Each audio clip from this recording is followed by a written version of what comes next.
Hello, जय हिंद, जय भारत। मैं आपका अपना सुनील चौधरी आपके अपने YouTube फैमिली में आपका मोस्ट वेलकम है। ये सुनील चौधरी आपका मोस्ट वेलकम करता है, स्वागत करता है। तो मेरे प्यारे साथियों, मेरे कई बार ने कमेंट किया था कि सर हम इंडियन आर्मी को किस प्रकार ज्वाइन करें और किस प्रकार हम इस फील्ड के अंदर सफल हो सकते हैं। तो मेरे प्यारे साथियों, इस वीडियो में आज मैं आपको इस प्रकार के तरीके बताऊंगा जिसकी सहायता से आप 100% इंडियन आर्मी के अंदर सिलेक्टेड होगे।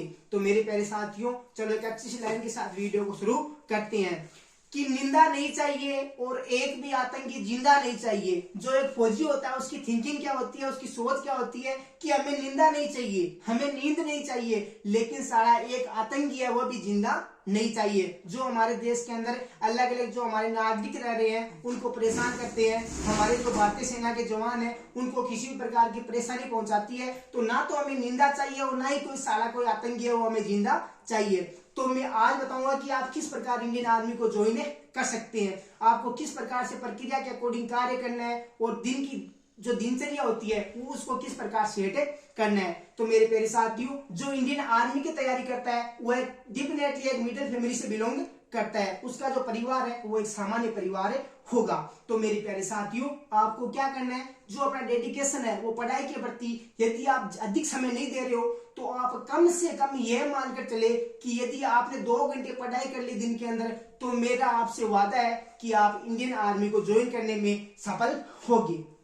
फिर अपन बात करते हैं कि सर हमको ये कार्य करने पड़ते हैं, हमको ये कार्य करने होते हैं। तो हम किसी भी कार्यवंश इंडियन आर्मी के अंदर जो प्रिपरेशन होती है, जो अपनी तैयारी होती है, उसको समय नहीं दे पाते। तो मेरे प्यारे साथियों, यदि आप 1 महीने के अंदर किसी भी कार्यवंश 5-6 दिन यदि पढ़ाई नहीं कर पाते हैं तो आपका जो माइंड सेट है वो एकदम सही है, क्योंकि इस प्रकार की अपनी डिस्क्रिप्शन हो गई है या फिर अपने जो किसी भी प्रकार की परेशानी होती है यह तो होना अति आवश्यक है। इसके माध्यम से आपका जो माइंड होता है वो एकदम फ्रेश हो जाता है और अगले दिन आप अच्छी प्रकार से पढ़ाई कर पाते हैं। तो मेरे प्यारे साथियों, आपको दिन में सिर्फ 2 घंटे पढ़ाई करना है और सुबह शाम आपको जब भी समय मिले तो अपने फिजिकल को देना है। अब मेरे जो साथी है, मेरे लाडले, वो क्या गलती कर रहे हैं कि पहले रिटर्न की तैयारी कर रहे हैं। अब जो भर्तियां अग्निपथ योजना के अकॉर्डिंग हो रही है वो रिटर्न में फुल फोकस दे रहे हैं, लेकिन फिजिकल को सब बहुत ही छोड़ दिया जाता है। फिजिकल पर बिल्कुल भी ध्यान नहीं दिया जाता। यह आपकी सबसे बड़ी गलती है।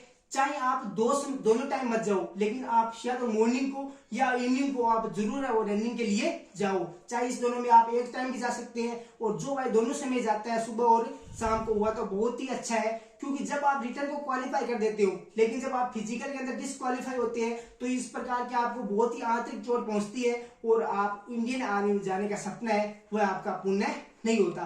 तो मेरे प्यारे साथियों से यही कहना चाहता हूं कि जितना आप रिटर्न के ऊपर फोकस दे रहे हैं उसका आप 20% जो है वो फोकस आप फिजिकल के अंदर दीजिए, ताकि आप जो रिटर्न क्लियर हो जाए उसके बाद आपको किसी भी प्रकार का डिप्रेशन नहीं आए और आप आसानी से इंडियन आर्मी को ज्वाइन करने में सफल होए। यदि आपको किसी भी प्रकार के डाउट्स है, किसी भी प्रकार के यदि मान लो इन्फॉर्मेशन चाहिए तो आपको अपने कमेंट के माध्यम से पूछ सकता है। मैं आपका सुनील चौधरी। जय हिंद, जय भारत।